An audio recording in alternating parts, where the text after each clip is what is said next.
வணக்கம். சற்று முன் கிடைக்கப்பெற்ற மிக முக்கியமான செய்தி ஒன்று வெளியாகியுள்ளது. சென்னையில் போலீஸ் குவிப்பு, விஜய் அவர்களது பிரச்சாரம், ஸ்டாலின் கதை முடிந்தது. நண்பர்களே, இந்த வீடியோவிற்கு ஒரே ஒரு லைக் மட்டும் சப்ஸ்கிரைப் பண்ணிருங்க.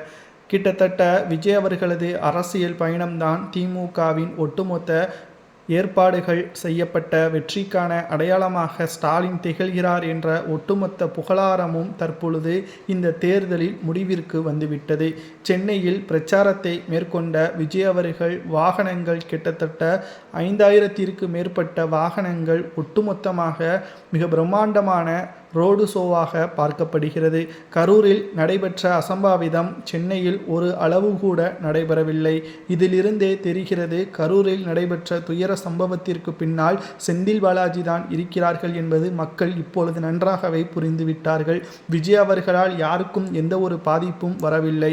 ஸ்டாலின் அவர்களது சதித்திட்டத்தால் தான் கரூரில் நடைபெற்ற துயரம் என்பதும் வெட்ட வெளிச்சத்திற்கு வந்துவிட்டது.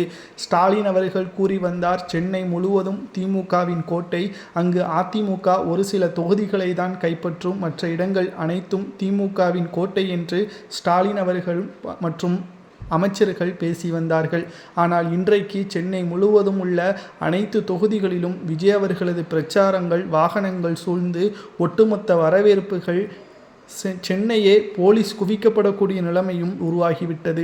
விஜய் அவர்கள் என்ற ஒரே வார்த்தைக்காக மக்கள் அனைவரும் ஒன்று கூடி விஜய் அவர்களை ஆரவாரமாக கொண்டாடியுள்ளனர். திராவிட முன்னேற்றக் கழகத்தின் ஆட்சி முடிவிற்கு வரப்போகிறது. விஜய் அவர்களது பிரச்சாரத்தில் திமுகவை மட்டும்தான் குறிவைத்து பிரச்சாரங்களை மேற்கொண்டு வருகிறார். சரி, ஆட்சி அமைப்பதற்கு 234 தொகுதிகளில் 118 தொகுதிகளை கைப்பற்ற வேண்டும். ஆனால் விஜய் அவர்களுக்கு அவ்வளவு தேவையில்லை. 40 முதல் 50 தொகுதிகளை கைப்பற்றினாலே போதுமானது. தனி பெரும்பான்மையுடன் அதிமுக ஆட்சியும் இழக்க நேரிடும், அதே சமயம் திமுக ஆட்சி இலக்கையும் நேரிடும். அதிமுக தலைமைக்கு விஜய் அவர்கள் செல்வாரா என்ற கேள்விற்கு நிச்சயமாக வாய்ப்புகள் அதிகமாகவே இருக்கிறது. ஆந்திராவில் பவன் கல்யாண் எப்படி துணை முதல்வராக பொறுப்பேற்றாரோ அதேபோல் விஜய் அவர்கள் துணை முதல்வராக பொறுப்பேற்பதற்கு வாய்ப்புகள் இருக்கிறது. ஆனால் இங்கு மிகப்பெரிய சிக்கல் என்ன தெரியுமா? திமுக அடுத்த 40 ஆண்டுகள் ஆட்சி அமைக்க முடியாத நிலைமையை விஜய் அவர்கள் இந்த சென்னையில் குவிக்கப்பட்ட போலீஸ் பிரச்சாரங்கள், மக்களின் ஆதரவுகளை வைத்தே நம்மால் பார்க்க முடிகிறது. பல ஊடகங்கள் மிரண்டு போய்விட்டது.